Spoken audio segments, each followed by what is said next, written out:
আরজিকর ঘটনার ১৬২ দিন পর রায়দান। আরজিকর মেডিকেলে তরুণী চিকিৎসক ধর্ষণ খুনের মামলায় দোষী সাব্যস্ত সিভিক ভলেন্টিয়ার সঞ্জয় রায়। শনিবার শিয়ালদা আদালতের বিচারক অনির্বাণ দাস সঞ্জয়কে দোষী সাব্যস্ত ঘোষণা করেছেন। আগামী সোমবার সাজা ঘোষণা হবে তার।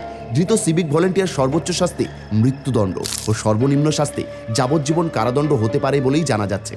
যদিও সিভিক সঞ্জয়ের মুখে একটাই কথা, তিনি নির্দোষ, ঘটনায় ফাঁসানো হয়েছে তাকে। শনিবার শিয়ালদা আদালতে ১২ মিনিটের শুনানিতে সিভিক ভলেন্টিয়ারকে দোষী সাব্যস্ত করা হয়েছে। বিচারক অনির্বাণ দাস স্পষ্ট জানান যে প্রমাণ আছে তার ভিত্তিতে সঞ্জয়কে ভারতীয় ন্যায় সংহিতার ৬৪ ধারা, ৬৬ ধারা এবং ১০৩ ধারার ক্ষেত্রে দোষী সাব্যস্ত করা হয়েছে। ৯ আগস্ট ২০২৪ কলকাতার আরজিকর মেডিকেলের সেমিনার রুম থেকে উদ্ধার হয় তরুণী চিকিৎসকের মৃতদেহ। ঘটনা সামনে আসার পরেই ঘনীভূত হয় রহস্য। জানা যায় ধর্ষণের পর খুন করা হয়েছে তাকে। তদন্তে শুরু থেকেই অভিযোগের তীর ঘোরে সিভিক ভলেন্টিয়ার সঞ্জয়ের দিকে। তরুণী চিকিৎসকের দেহ উদ্ধারের পরদিনই সিভিক ভলেন্টিয়ার সঞ্জয়কে গ্রেপ্তার করে কলকাতা পুলিশ। ১৩ আগস্ট কলকাতা হাইকোর্টের নির্দেশে আরজিকর ধর্ষণ এবং খুনের মামলার তদন্তভার যায় কেন্দ্রীয় তদন্তকারী সংস্থা সিবিআই এর হাতে। ৭ অক্টোবর শিয়ালদা আদালতে চার্জশিট পেশ করে সিবিআই। সিভিক ভলেন্টিয়ার সঞ্জয়কে ঘটনার মূল অভিযুক্ত নির্দেশ করে চার্জশিট পেশ করা হয়।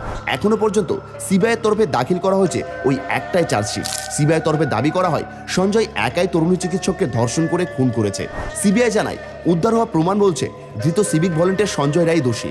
রাতের সিসিটিভি ফুটেজে সঞ্জয়কে সেমিনার রুমে ঢুকতে দেখা গিয়েছে। সঞ্জয়ের মোবাইল টাওয়ারের লোকেশনে ছিল হাসপাতালে।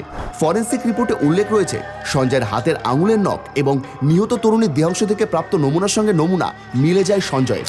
৪ নভেম্বর শিয়ালদা আদালতে সিভিক সঞ্জয়ের বিরুদ্ধে চার্জ গঠন করা হয়। ১১ নভেম্বর থেকে আরজিকর মামলার বিচার প্রক্রিয়া শুরু হয় শিয়ালদা অতিরিক্ত দায়রা বিচারকের আদালতে। ২১ ডিসেম্বর শোনা যায় সঞ্জয়ের কথা। জানুয়ারির শুরুতে সঞ্জয়ের তরফের আইনজীবী দাবি করেন সিভিক ভলেন্টিয়ারকে ফাঁসানো হচ্ছে। ঘটনায় বিভিন্ন তথ্য প্রমাণের খামতি রয়েছে। পুরো ঘটনা পরে সাজানো হতে পারে বলেও দাবি করেন সঞ্জয়ের আইনজীবী। এরপর ৯ জানুয়ারি নিম্ন আদালতে আরজিকর ধর্ষণ ও খুনের মামলা বিচার প্রক্রিয়া শেষ হয়।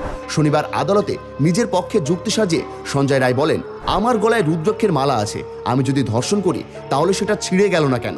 এর আগেই সিভিক সঞ্জয়ের ফাঁসি হওয়া উচিত বলে আদালতে সওয়াল করেছিল সিবিআই। শনিবার আদালতের রায় বলছে সঞ্জয়ের ফাঁসি হবে নয়তো যাবজ্জীবন।